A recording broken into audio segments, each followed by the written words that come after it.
The same stages appear again and again.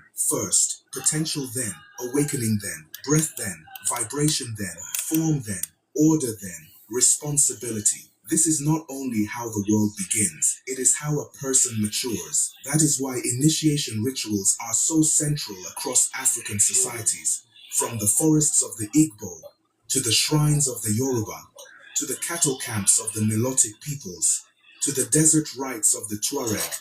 Initiation is not simply coming of age, it is cosmic education. The child does not merely become an adult, the individual becomes a participant in creation. You are taught where life comes from, how order is maintained, what happens when balance is broken, and what your role is in preserving the world. Creation, therefore, is not finished at birth, it is completed through knowledge. This is why knowledge in African societies was not casual. You did not learn everything at once. You were entrusted with wisdom in stages, because truth carried power. Sacred knowledge was not hidden to exclude people. It was protected so it would not be misused. And this is where the so-called mystery systems of Africa appear, not as secrecy for control, but as guardianship of cosmic law. Among the Yoruba, this is expressed through Ifa. Ifa is not simply a religious practice. It is a philosophical system. Through the Odu, the sacred patterns of knowledge, Ifa teaches how destiny unfolds, how imbalance creates suffering, how choices ripple across time, and how alignment restores harmony. Orunmila does not tell humans what will happen. He shows them how reality works. The future is not fixed, but it is structured. Creation is not chaos, it is lawful movement. This is why Yoruba thought does not separate spirituality from reason. Divination is not magic, it is pattern recognition. Life is read like a text, not written on paper but inscribed in behavior, consequence, and rhythm. Among the Igbo, the same wisdom appears in another language. Your chi does not override your actions, it responds to them. Destiny is not fatalism, it is partnership. You are born with a divine assignment. But how that assignment manifests depends on your choices, your character, your alignment with others. This is why the Igbos say, Onye kwai chi ya ekwe. If a person agrees, their chi agrees. Creation does not control you, you co-create with it. And among the ancient Egyptians, this principle is encoded in Ma'at. Ma'at is not just cosmic order, it is ethical consciousness. To live truthfully, to act justly, to preserve balance, to resist chaos.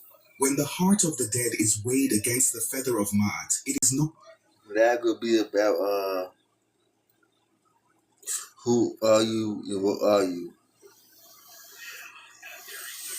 Well, where you came from cosmically. No. And we're seeing how you came to be, right? To God and God's this. And making God and God is Latino, black God and God. And about where we came from, all that. How we came to be, what is that mission here on this planet?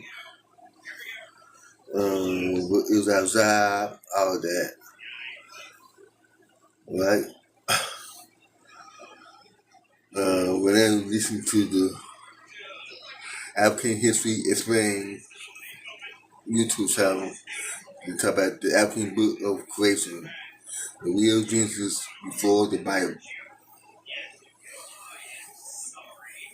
right? About 10 minutes in, got 10 more minutes of it. So we'll listen. But I am very busy parents. I'm your ordained minister, spiritual leader, and healer, and teacher. And Prophet Priest King. Alright? And that path number 8. I'm in Cancer, with rising Leo moon in July. Leo, excuse me, Cancer with Leo rising sun in July moon. Left half number 8 person. I am a blue wave, indigo, starseed, child. Alright. My cosmic bloodline, starseed, origin is and Akinaki, Abdona,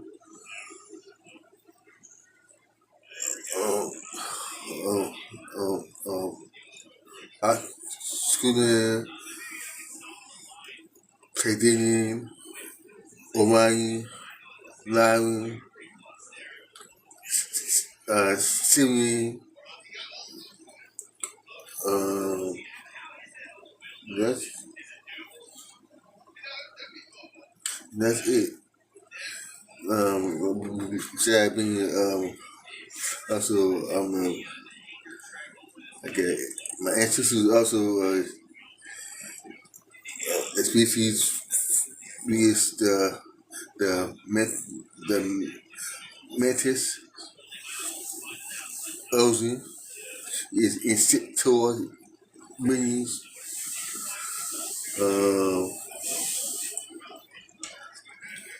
now physical naturally I am one pet life I am a Zulu king and warrior.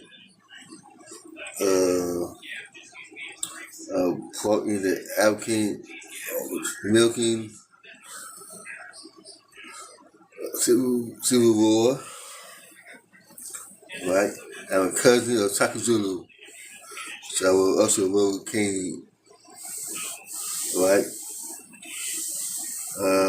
I had children. I was wealthy, rich as a king in Zululand. I also got Ethiopian ancestors. I also called black by Shell Creek too. Not measuring belief. And It is that's all my bloodline.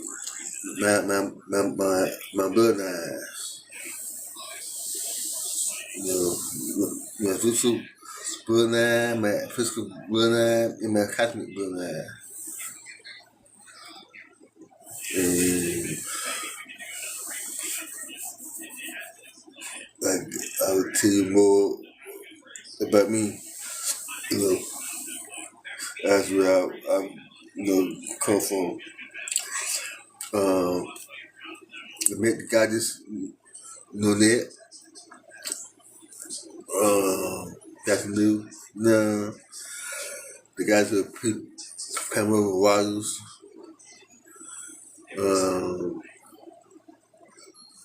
Chaos. This is talk about the vehicle about the Genesis before the Bible, the book of creation. All right, minus that.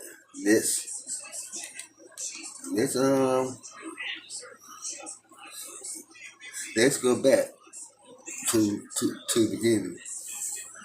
According to every civilization has asked the same question, quietly, stubbornly, endlessly. Where did we come from? It's the kind of question that follows humans into the night and meets them again in the morning. But here's what most people don't realize. Long before Europe built its academies, long before philosophers argued under Greek columns, long before scripture became ink on parchment, Africa was already holding creation knowledge, not always in a single holy book, but in living systems, oral tradition, sacred symbols, ritual memory, astronomy, geometry, and the everyday way communities understood life. And Africa didn't preserve one creation story. Africa preserved dozens, Creation wasn't treated as one locked moment. It was treated like something you could recognize everywhere. In rivers, in seasons, in childbirth, in thunder, in drought, in the stars. So what the world calls myth, many African societies treated as a blueprint, a way to map reality before modern science gave it modern language. Across the continent, knowledge was often stored in places outsiders didn't know how to read. In carvings, in patterns, in drum language, in praise poetry, in initiation teachings, in priestly lineages, in clan memory. Because in many African worlds, knowing wasn't about writing it down once.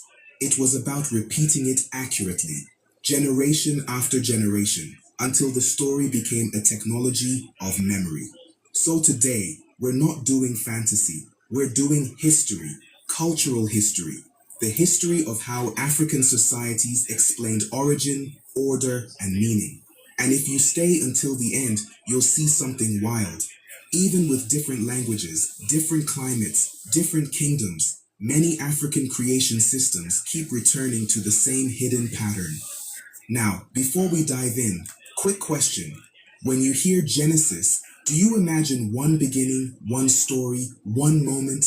Because Africa didn't always think like that.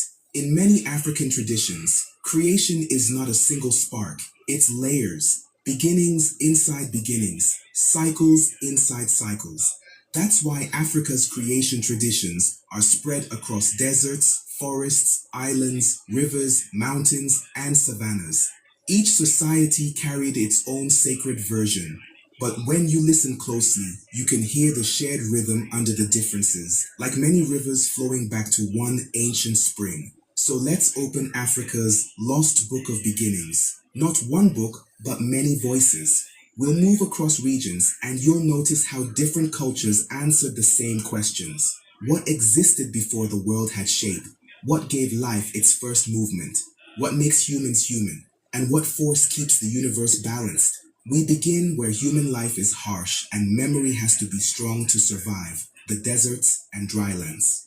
In North Africa and the Sahara, creation stories often focus on cycles, fertility, drought, rain, and renewal, because life there is a negotiation with nature. Some traditions emphasize powerful creator forces linked to the sky and the stars, because in the desert, the sky is not background. It's a map, it's a calendar, it's a law. Then we move east into the Horn of Africa, where the sky and rain dominate survival. In Somali and Cushitic traditions, the creator is often linked to the heavens, the one who sends rain, breath, and destiny. And when you hear these stories, you don't just hear religion. You hear a people describing the truth of their land. Without rain, there is no life. Without order, the clan collapses. Without balance, the world breaks. Now travel inland to West Africa, where forests, rivers, and social structure shape cosmology. Here, creation accounts often emphasize not only a supreme source, but also divine agents, spiritual forces, and the idea that reality has levels: the visible world, the ancestral world, the spiritual world, and the source beyond all names. In many West African systems, the universe isn't random. It's organized like a kingdom. And then there's the Nile Valley, Kemet, Nubia, and neighboring civilizations, where creation is described with cosmic precision: waters, emergence, first land, first light. This isn't just storytelling. It's a record of how ancient societies watched nature and turned observation into meaning. So many names, so many languages, so many sacred maps.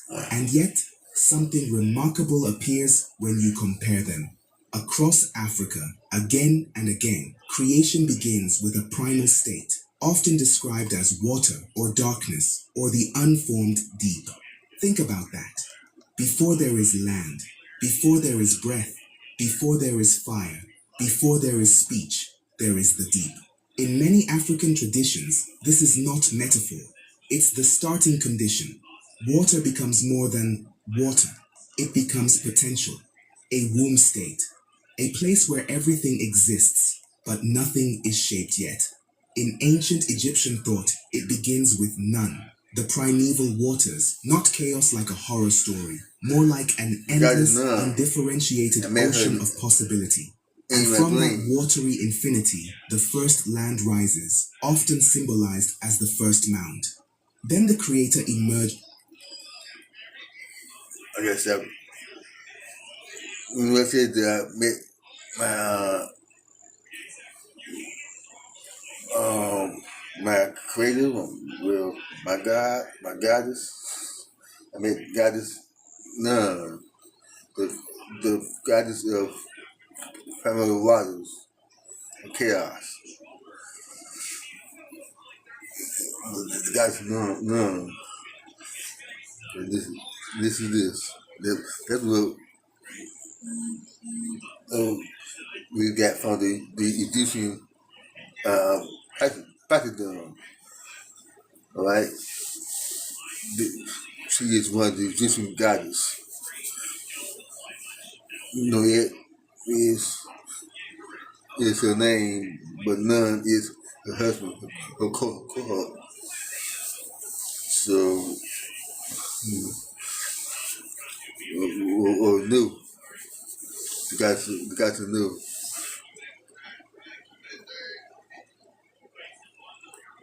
Retelling.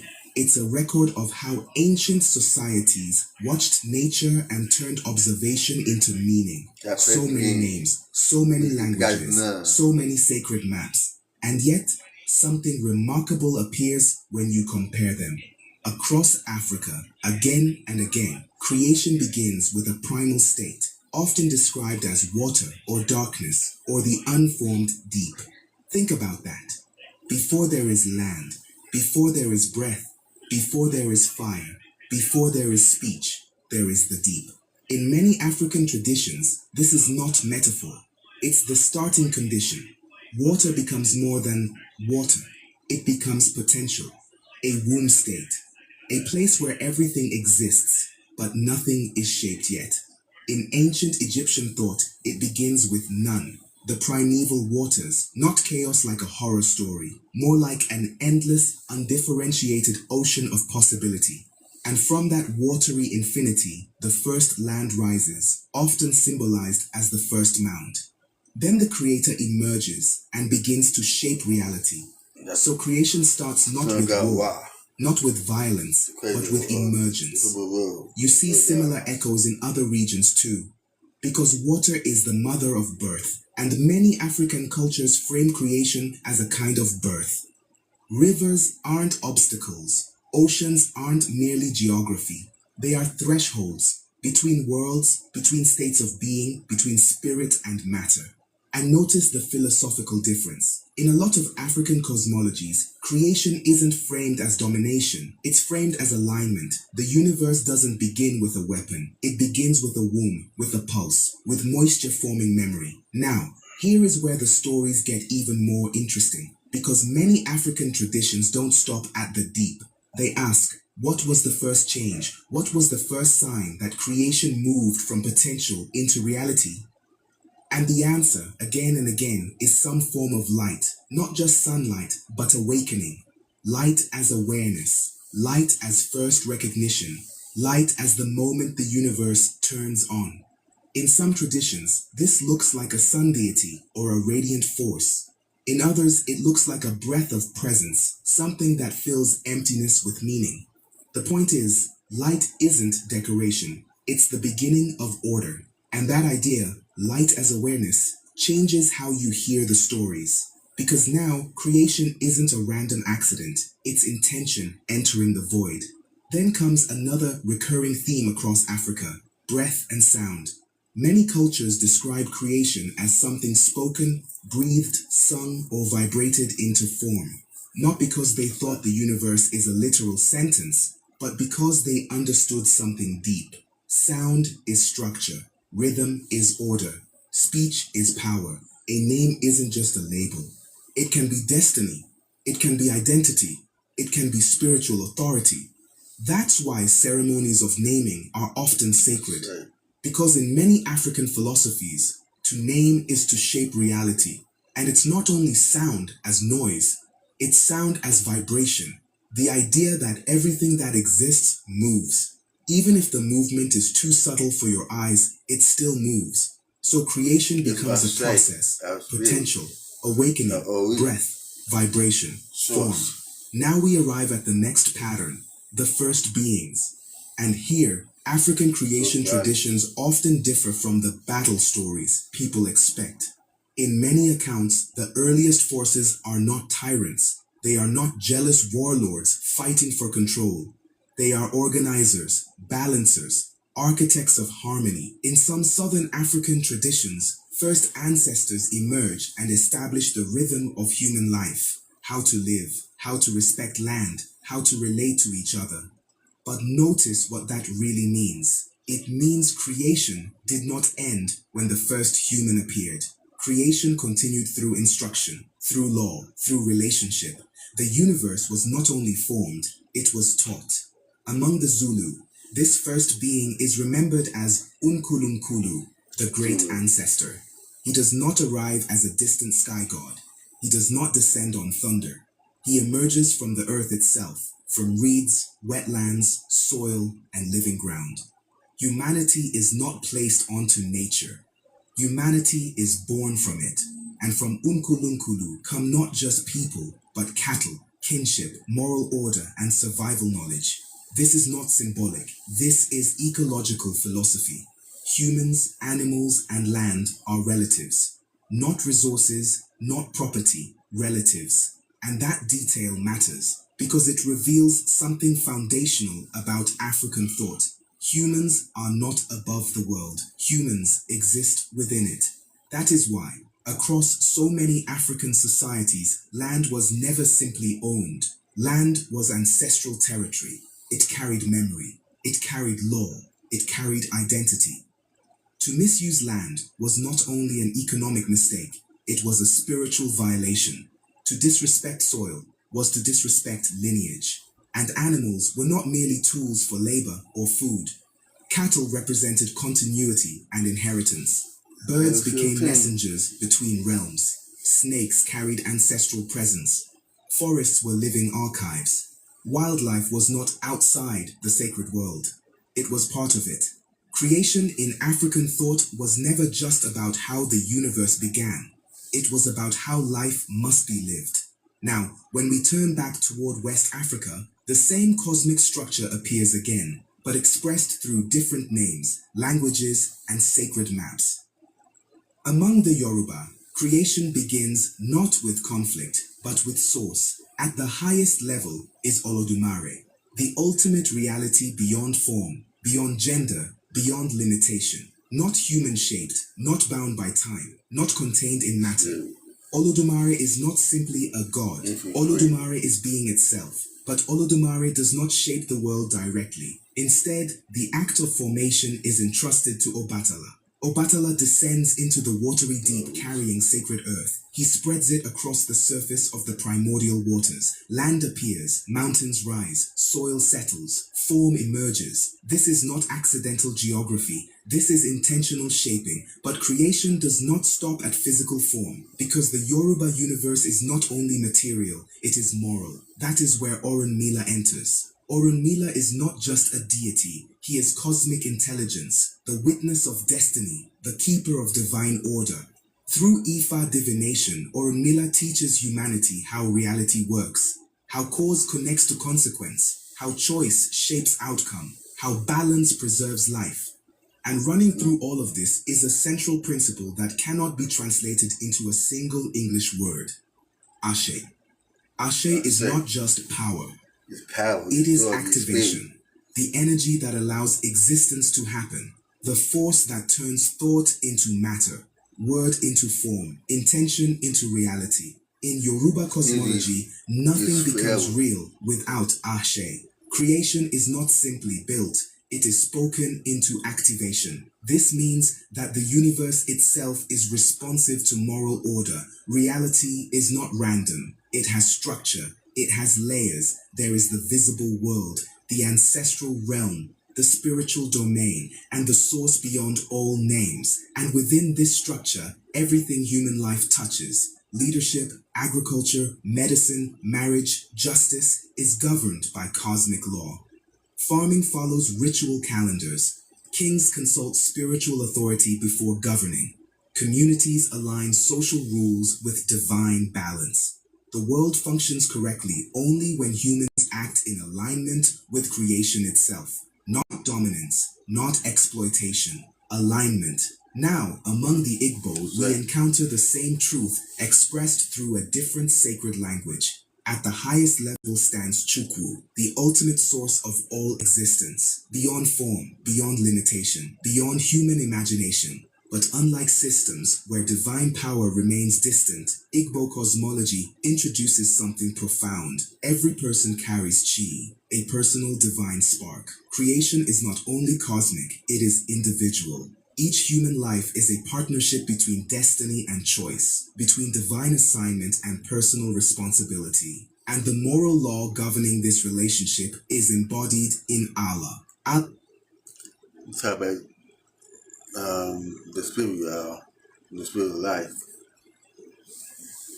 Allah is not merely earth. Allah is cosmic ethics. The land itself becomes moral authority. To lie, to murder, to violate community trust, to abuse nature. These are not just social crimes, they are spiritual offenses, because land is not neutral ground, it is sacred space. To harm the earth is to break universal balance. Hunting requires ritual permission. Farming follows sacred timing. Certain animals are spiritually protected. This is not superstition. This is ecological law encoded in spirituality. And within Igbo thought, creation is not frozen in the past. It is continuous. The ancestors do not disappear. They remain present in the land, in lineage, in moral authority. The living, the dead, and the unborn are not separate worlds. They are one community across time. Creation, therefore, is not only about beginnings, it is about continuity. In the ancient kingdom of Benin, we see the same layered structure expressed through hierarchy and order. At the summit is Osanobu, the supreme creator. Below are divine forces. Below them, ancestral authorities. Then humanity. Every level has responsibility. Every layer must preserve balance. Even kingship was not simply political, it was cosmic. The Oba did not rule by personal will alone. Authority flowed from spiritual alignment. Justice was not merely law, it was sacred order. Across West Africa, creation is not chaos. It is organized reality. Now return again to the Nile Valley, to Kemet, Nubia, and the civilizations that rose along the river of memory. Here, creation is described with extraordinary philosophical precision. It begins with Nun, the primeval waters. Not destruction, not confusion, but limitless potential, an endless, undifferentiated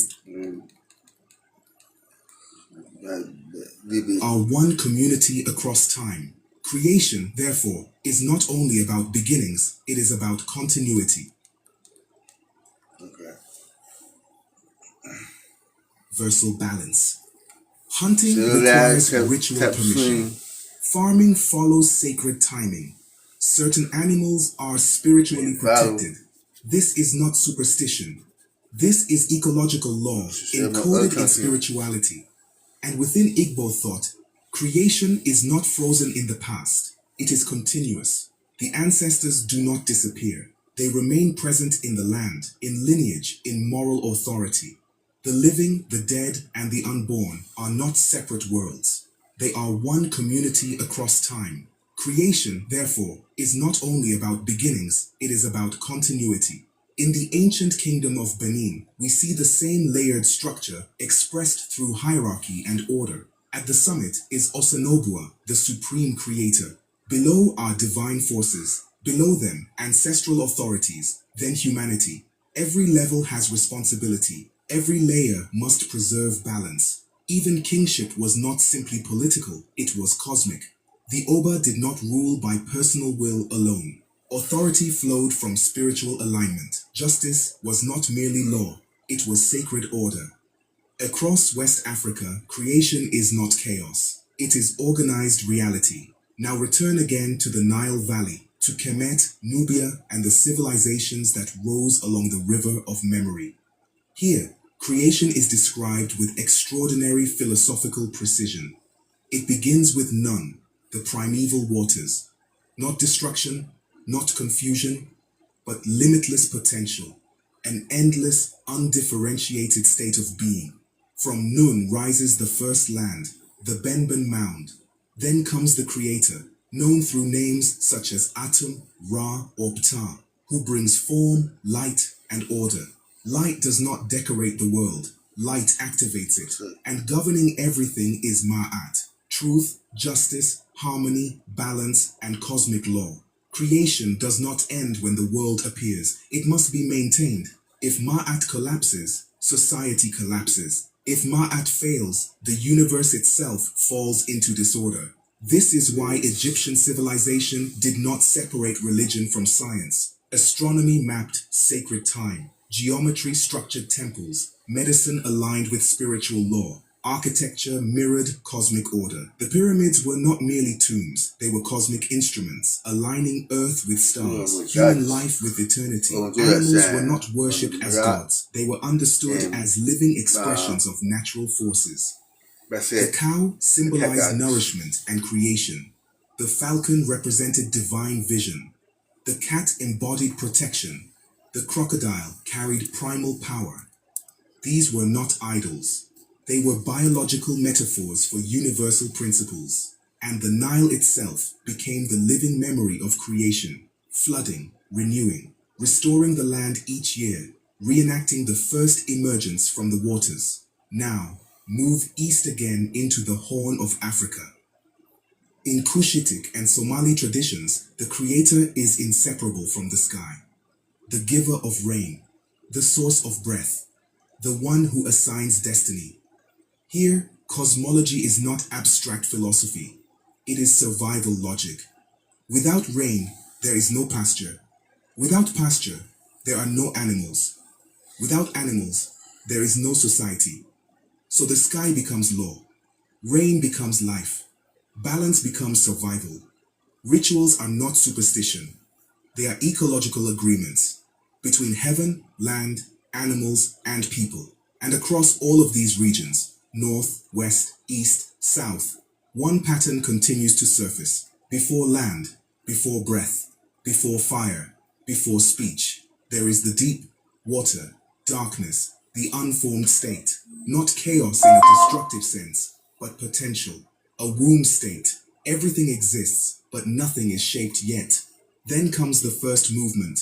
Across Africa, again and again, that movement is light. Not merely sunlight, but awareness, consciousness, the universe waking up. Among the Akan, the supreme creator Nyame exists before matter itself. Reality does not begin with substance, it begins with divine presence. Among the Egyptians, light activates order. Among many traditions, light is not decoration, it is the beginning of meaning. Then comes breath. Life enters matter, then comes sound, speech, vibration, rhythm. Not because Africans believe the universe is literally a sentence, but because they understood something profound. Sound organizes matter. Rhythm structures motion. The spoken word carries power. This is why naming is sacred across African cultures. A name is not simply a label. It can define destiny. It can shape identity. It can activate spiritual authority. To name is to bring something fully into existence. So creation becomes a sequence, potential, awakening, breath, vibration, form, and after form comes order. Not domination, not conquest, but balance. This is why African creation traditions rarely begin with divine wars. They begin with alignment. The first forces are not tyrants. They are organizers, balancers, architects of harmony. From Olukun's deep waters to Ra's first light, from Nomo's vibration among the Dogon to the law of Ma'at, a shared structure emerges again and again.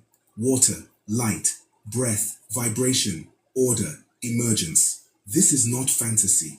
This is metaphysical system building, humanity mapping how existence itself operates. And here, something must be said clearly. These African creation systems were not Christianity. but they were not godless. They were early human encounters with the same creator the Bible later reveals more fully. Long before scripture reached Africa, Africans already believed that creation began with divine order, light, breath, and moral law. Africa did not invent another God. Africa recognized God through creation. When the Bible says, "Let there be light," African cosmologies had already taught that light is the beginning of order. When scripture says God formed humanity from the dust of the ground, Zulu tradition had already taught that humanity emerges from the earth. When the Gospel of John declares, "In the beginning was the Word," African systems had already understood that sound, breath, and naming shape reality. Christianity did not introduce God to Africa. It revealed God in Christ to a people who already believed the universe was sacred. Now compare this with later Western traditions. In much of Greco-Roman philosophy, spirit becomes separate from matter. Humanity rises above nature. Land becomes property. Animals become commodities. But in African cosmology, humans exist within nature, not above it. Land is ancestral trust, not ownership. Animals are participants in the living order, not objects. Creation is not a one-time event. It is a relationship that must be sustained. This is why ritual mattered. Drumming was not entertainment. It maintained rhythm. Libation was not symbolism. It restored balance. Initiation was not ceremony. It transmitted law, medicine, science, and history. African oral tradition functioned as environmental management, legal authority, scientific observation, and historical archive. This was not ignorance. This was indigenous knowledge systems. But history interrupted that system. Colonialism redefined land as property. Spiritual law was replaced with foreign codes. Animals became commodities. Ritual was labeled primitive. Cosmology was fragmented, not erased, but broken. And yet today, something is happening. Across Africa and the diaspora, people are returning to what was nearly lost. Traditional ecological knowledge is being studied again. Ancestral land rights are being reclaimed. Indigenous medicine is being re-examined. Spiritual memory is being restored. Pan-African thinkers insisted that Africa must reclaim not only political freedom, but intellectual identity. This is not nostalgia. This is cultural restoration. And in a world facing environmental collapse, identity crises, and spiritual disconnection, Africa's ancient blueprint speaks again. Humans are custodians, not conquerors. Land is ancestral trust. Animals are part of the living order. Creation is not finished. It must be sustained. Africa did not write its genesis in one book. It wrote it in rivers, in stars, in breath, in naming, in ritual, in memory. Africa did not lose its creation knowledge. It was interrupted. And in remembering it, we do not reject faith. We restore history. Because Africa's genesis was never meant to sit on a shelf. It was meant to be lived. And if we follow this pattern deeper, something even more profound begins to appear. Because African creation traditions do not only describe how the universe began, they also describe how consciousness awakens. Creation is not only cosmic, it is psychological, spiritual, social. The universe is born, and so is the human mind. Across Africa, creation stories double as maps of becoming human. The same stages appear again and again. First, potential then, awakening then, breath then, vibration then, form then, order then, responsibility. This is not only how the world begins, it is how a person matures. That is why initiation rituals are so central across African societies. From the forests of the Igbo, to the shrines of the Yoruba, to the cattle camps of the Nilotic peoples, to the desert rites of the Tuareg. Initiation is not simply coming of age, it is cosmic education. The child does not merely become an adult, the individual becomes a participant in creation. You are taught where life comes from, how order is maintained, what happens when balance is broken, and How what you your role doing? is in preserving the Alive. world. Creation, therefore, is Now not who we finished at are, what we birth. are. It is completed through And who knowledge. This we is belong why to. knowledge in African societies was Talk not about casual. You the did real not learn creation everything at once. You before were the Bible. entrusted with wisdom in stages because Genesis. truth carried power. Say Introducing Chipotle's new high-protein menu with real chicken, grilled fresh, no antibiotics. Talking about the real creation before the Bible from the last African book of creation. So if y'all know who we are, what we are, how we came to be on this planet, how life was created, and who created us.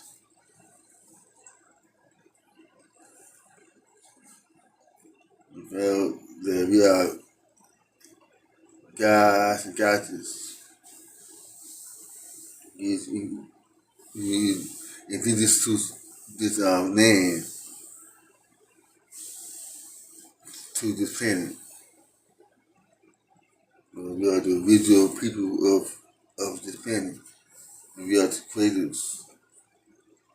to exclude people. It was protected so it would not be misused. And this is where the so-called mystery systems of Africa appear, not as secrecy for control, but as guardianship of cosmic law. Among the Yoruba, this is expressed through Ifa. Ifa is not simply a religious practice, it is a philosophical system. Through the Odu, the sacred patterns of knowledge, Ifa teaches how destiny unfolds, how imbalance creates suffering, how choices ripple across time, and how alignment restores harmony. Orunmila does not tell humans what will happen. He shows them how reality works. The future is not fixed, but it is structured. Creation is not chaos. It is lawful movement. This is why Yoruba thought does not separate spirituality from reason. Divination is not magic. It is pattern recognition. Life is read like a text, not written on paper but inscribed in behavior, consequence, and rhythm. Among the Igbo, the same wisdom appears in another language. Your chi does not override your actions, it responds to them. Destiny is not fatalism, it is partnership. You are born with a divine assignment. But how that assignment manifests depends on your choices, your character, your alignment with Allah. This is why the Igbos say, Onye kwai chi ya ekwai. If a person agrees, their chi agrees. Creation does not control you, you co-create with it. And among the ancient Egyptians, this principle is encoded in Ma'at. Ma'at is not just cosmic order, it is ethical consciousness. To live truthfully, to act justly, to preserve balance, to resist chaos. When the heart of the dead is weighed against the feather of Ma'at, it is not measuring belief, it is measuring alignment. Did you live in harmony with creation? Creation is not only something that happened in the past, it is something you must embody. Now, when we look even deeper into African cosmology, we begin to see how advanced these systems truly were. Take the Dogon of Mali. For centuries, they preserved astronomical knowledge that stunned modern researchers, describing Sirius as a binary star system long before telescopes confirmed it. But in Dogon cosmology, this knowledge is not separate from creation. They teach that existence began with Amma, the supreme source. From Amma came vibration. From vibration came the Nomo, beings of water, sound, and order. Creation unfolds through rhythm. Sound is not decoration, it is architecture. Reality is built on vibration. This is not metaphorical thinking. Modern physics now tells us that everything is frequency, everything is movement, everything is vibration. But African cosmologies taught this long before equations gave it modern language. They did not say quantum. They said breath, word, sound, rhythm. Different vocabulary, same truth. And this is where Africa's creation knowledge challenges modern assumptions, because it does not divide the world into religion versus science. In African systems, astronomy is spiritual, medicine is cosmological, law is moral order, and ecology is sacred responsibility. Knowledge was holistic. This is why African societies produced advanced metallurgy, architecture, navigation, agriculture, and medicine, not in spite of spirituality, but because of it. The universe was not something to conquer, it was something to understand. Now consider the symbolism of water again. Across Africa, water is not merely a substance, it is origin. In Yoruba tradition, the deep is associated with Olokun, the keeper of wealth, depth, mystery, and the unknown. Olokun does not simply rule the ocean. Olokun embodies the unconscious of creation, that which holds all potential before form appears. In Kemet, Nun is not chaos, it is pre-existence. In many Bantu traditions, rivers mark the boundary between the living and the ancestral world. Water is the threshold, between spirit and matter, between possibility and form. Creation begins not with force, but with flow. And when land emerges from water, it is not conquest, it is birth. Earth is not taken, it is delivered. This is why African cosmology so often associates creation with the womb. The universe is not built like a machine, it is born like a child. Which brings us to one of the most overlooked dimensions of African creation thought, the sacred role of womanhood. In many African traditions, the feminine is not secondary, it is foundational. Water is maternal, earth is maternal, birth is sacred. In Yoruba thought, powerful female forces such as Yemoja, Ocean, and Oya are not decorative deities, they are cosmic principles. Yemoja governs the womb of existence, Ocean governs sweetness, fertility, and relational harmony. Oya governs transformation, death, and rebirth. These are not myths, they are metaphysical laws expressed through womanhood. Among the Igbo, Allah, the earth itself, is feminine. Moral law is not imposed from the sky alone. It is rooted in the womb of the land. Among the Egyptians, creation often emerges from a primordial mother, whether as the waters of Nun, the goddess Ninth, or the hidden matrix from which Atum arises. The universe is not only structured, it is gestated. This is why African creation stories do not treat life as cheap. Life is not accidental, it is sacred emergence. Birth is not merely biological, it is cosmic participation. Every child is a continuation of creation. Now, when colonialism arrived, it did not simply take land, it disrupted cosmology. Land was reduced to property, ritual was dismissed as superstition, ancestral law was replaced with foreign codes, spiritual knowledge was fragmented into religion, myth, or folklore. African cosmology was not studied, it was reclassified, not as knowledge, but as culture. And when knowledge is reduced to culture, it is no longer taken seriously. It is admired, but not listened to, preserved, but not practiced, displayed, but not lived. But the truth is this, Africa did not lose its creation knowledge. It was interrupted. It survived in oral tradition, in ritual, in music, in language, in naming, in land memory. And today, that knowledge is rising again. Across the continent and the diaspora, scholars, spiritual leaders, and communities are rediscovering indigenous cosmologies, not to reject modern science, but to complete it. Environmental science now confirms what African systems always taught. Balance is survival. Psychology now recognizes what initiation always taught. Identity requires meaning. Physics now echoes what creation stories always said. Everything moves. Africa's creation traditions were not behind the world. They were ahead of it, but spoken in a different language. And this brings us back to where we began. Every civilization has asked the same question, quietly, stubbornly, endlessly. Where did we come from? Africa did not answer with a single voice. Africa answered with many voices, but one pattern. Water before form, light before order, breath before life, sound before structure, balance before survival. Creation was not a moment, it was a process. And in that process, humanity was never placed above the world. We were placed within it, as stewards, as participants, as continuations of creation itself. So when the world looks at African creation stories and calls them myth, What it often misses is this: these were not fantasies about the past. They were instructions for the future: how to live without destroying the land, how to exist without breaking balance, how to build without forgetting the source. Africa did not lose its genesis. It was never written only on paper. It was written in rivers, in stars, in breath, in naming, in ritual, in memory. Africa's creation knowledge was not meant to sit in a museum. It was meant to be lived.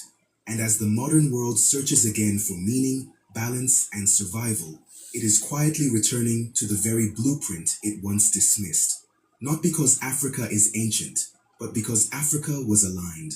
Aligned with Earth, aligned with cosmos, aligned with life. Creation is not over, it is ongoing, and humanity still has a choice: to dominate or to belong. And now, before we leave this story, look at the world we are standing in. A world of rising seas, burning forests, broken communities, forgotten meaning. A world that learned how to extract, but forgot how to belong. And quietly, almost invisibly, the answers we are searching for are the same ones Africa has been carrying for thousands of years, not in one book, not in one language, but in memory, in land, in breath, in rhythm. Africa never said creation was finished. Africa said creation must be maintained. That balance is not optional, that life is not disposable, that humanity is not above the earth but within it. This is not just history, this is instruction. This is a reminder of who we were before forgetting and who we still can become. So the next time someone asks, where did we come from? Know that Africa has always answered: we came from water, from light, from breath, from sound, from order, from the deep memory of the universe itself. And we are still becoming. If this story opened something in you, if it made you think, if it made you feel, if it made you remember, then you are not just watching history, you are reconnecting to it. This channel exists to tell the stories the world forgot, the knowledge that was buried, the voices that were silenced, and the truths that still live beneath the surface. So if you want more stories like this, about Africa's origins, its civilizations, its hidden science, its spiritual memory, and its place in the human story, subscribe now. Share this with someone who needs to hear it, and become part of this remembering, because history doesn't disappear, it waits, and Africa is still speaking. Alright.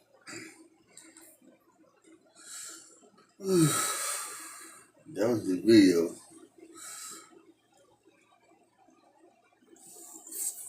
from the African thought of creation. Now, I do have a 5-part total message of the 111.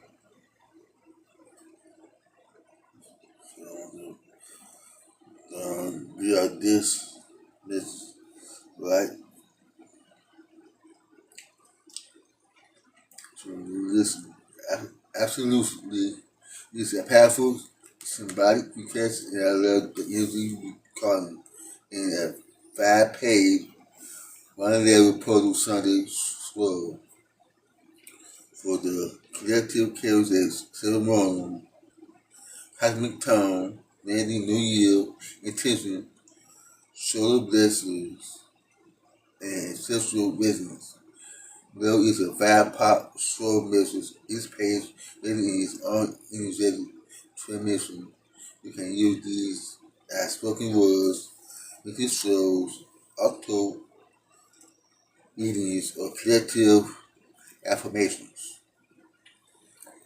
Page 1. Part 1. The Dawn of Ra. Say, on this sacred Sunday, under the watchful eye of Ra, the sun that birthed all mornings, we step into the 111 portal, a gateway of enlightenment, awakening, and divine release. May the light of Ra rise within every heart, burning away the shadows of the old year.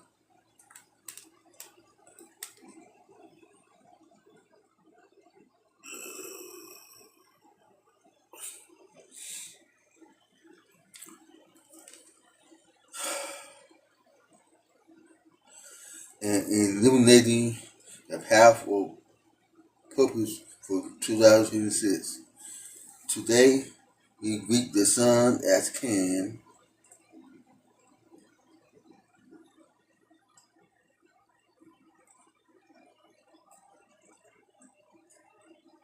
Today, we remember our power, I say.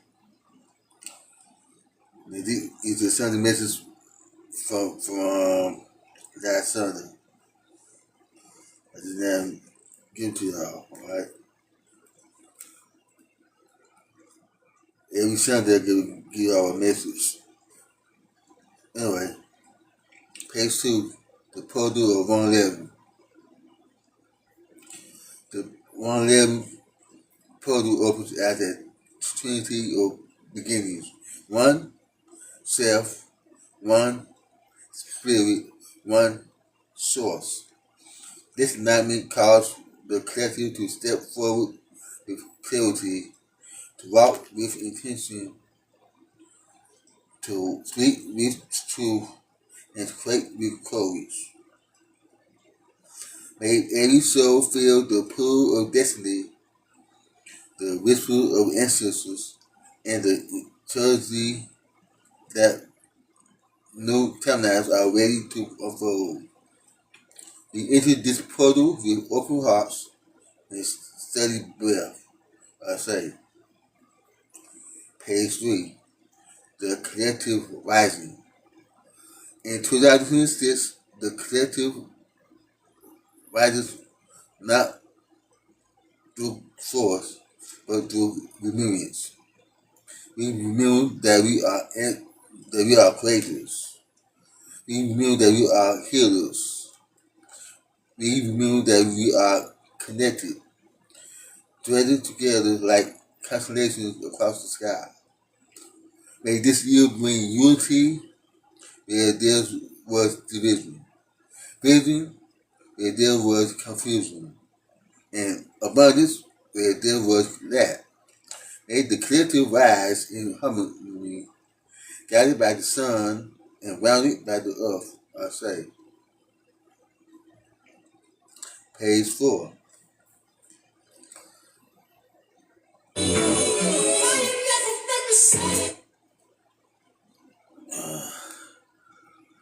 The fire of transformation. The fire of Ra does not destroy, it transforms. Let this be the year we release what no longer serves. Old fears, old stories, old limitations. Let this be the year we claim our gifts. Intuition, creativity, courage, and divine authority. May every challenge become a teacher, every ending become a doorway, and every moment become an opportunity to evolve. We walk through the fire renewed, I say. And page 5. The blessing of the new year.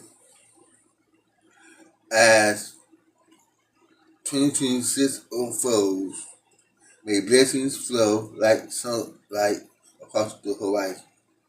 May your home be protected. May your spirit be nourished. May your path be clear. May your purpose be affirmed. May your joy be abundant. And may the collective step into this year with strength, wisdom, and radiance, peace. Blessings of Ra upon you. Blessings of the essence behind you. Blessings of the 111 portal before you. I say, I say, I say.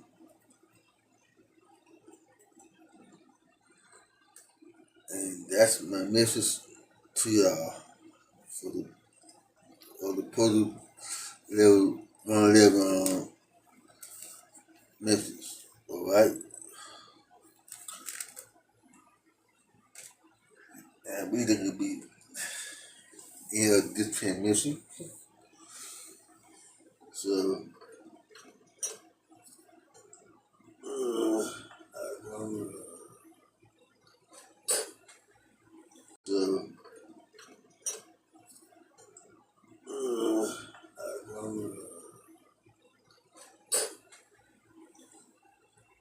I'm going to end with this.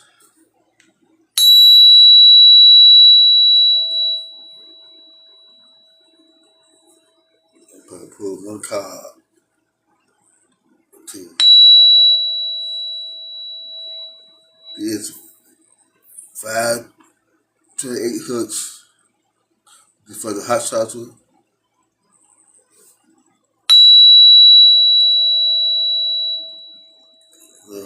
That's number 5 for the hot sauce.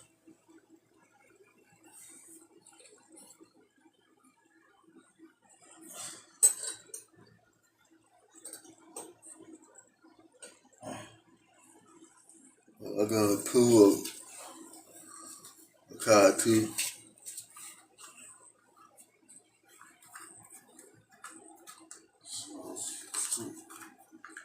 And I'm pulling from the 11 words of Jesus Oko card there. Alright. That's you can see. Alright.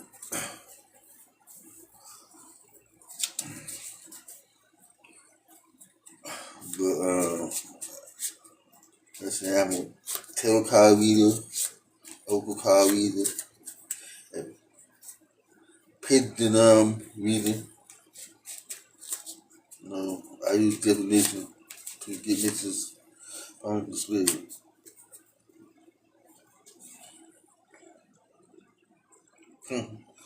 Seek ye first the kingdom of God and all his righteousness, and all these things shall be added unto you. Matthew 6:23. Okay. Yeah. Alright. Matthew 6:23. Seek ye first the kingdom of God and all his righteousness. He said, now these things shall be added unto you. Matthew 6:33. Alright.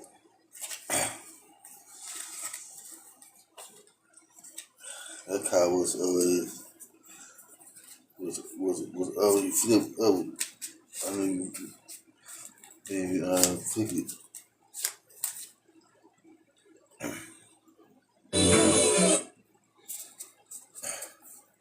So, yeah.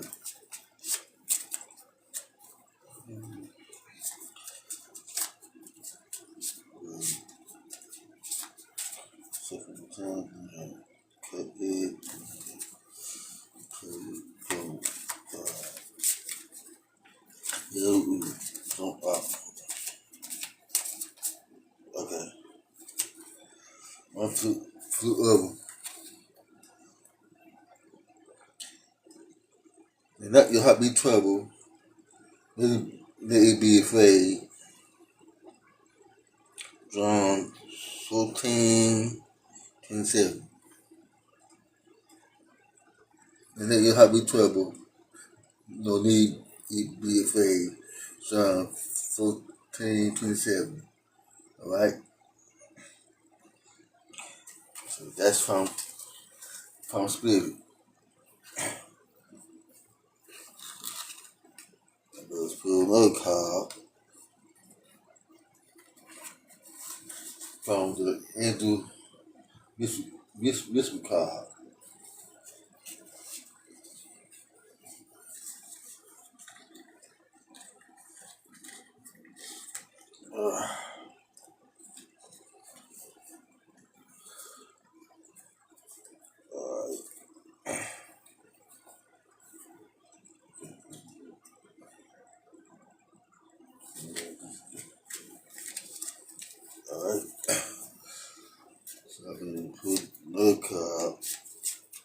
So good.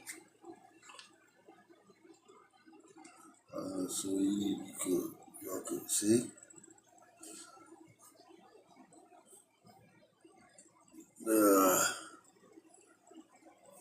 So how I doing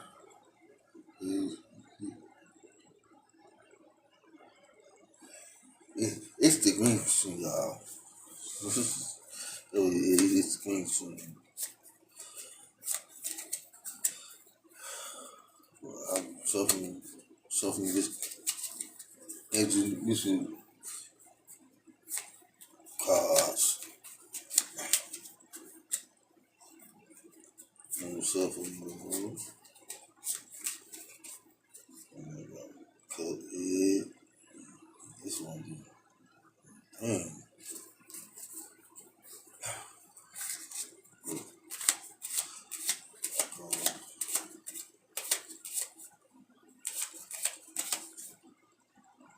Huh. This other power up. 555. Right? 555. Change. Change happens outside your comfort zone. The time for change is now. The angels are whispering for you to trust your path and to learn how to walk it. Take the new take the next step. Allow change to fill you up and guide you forward. Affirmation. I release all that no longer serve me as I am guided to make some, to move outside of my comfort zone and let change in. Alright? That's 555 change.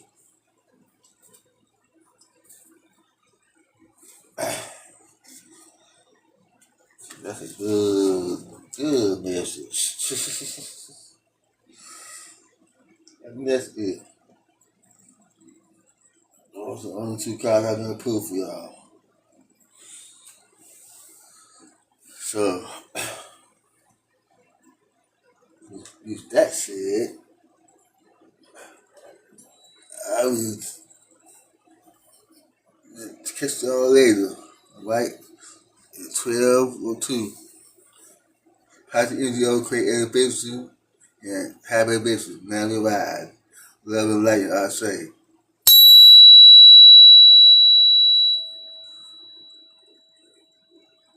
I'll be live tomorrow.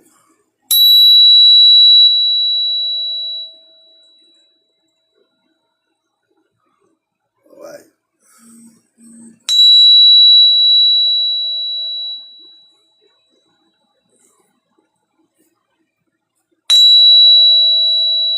Love y'all. Peace, love, and light. I say.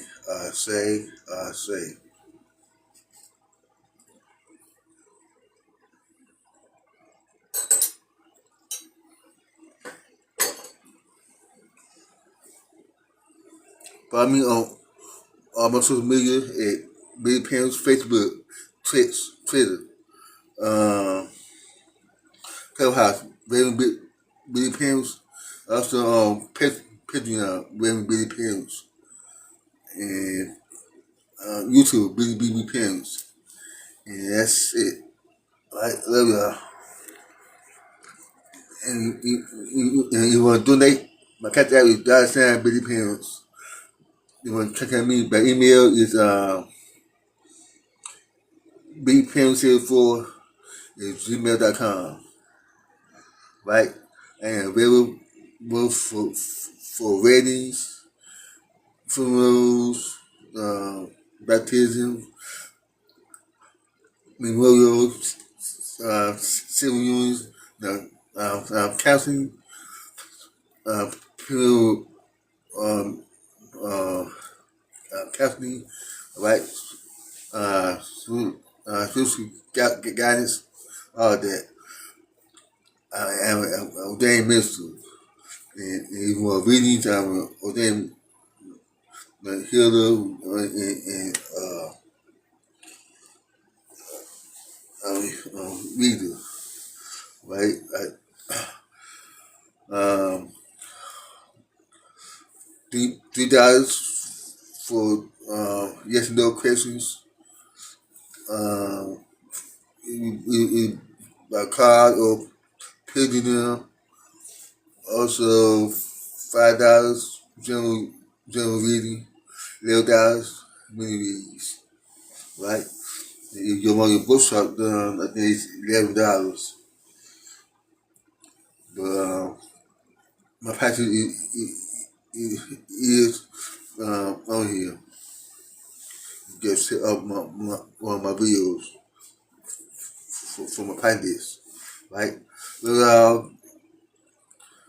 and they were like, I say, I need you to come. Peace, guys, the playing car.